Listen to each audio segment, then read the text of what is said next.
This is Helpscreen, and this is how to add a PayPal card to Apple Wallet. So, guys, first thing that you will do is go to the settings, and then after that, guys, go to the wallet at Apple Pay, as you can see on the screen.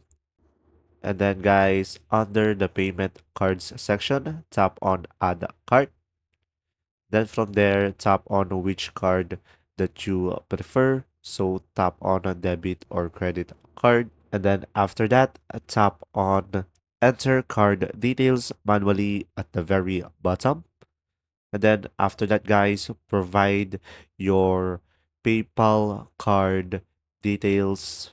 And then after that, guys, you will be able to add a PayPal card to Apple Wallet. So guys, just simply follow the steps that I'm showing you on the screen. Just simply follow the steps in order for you to add your card.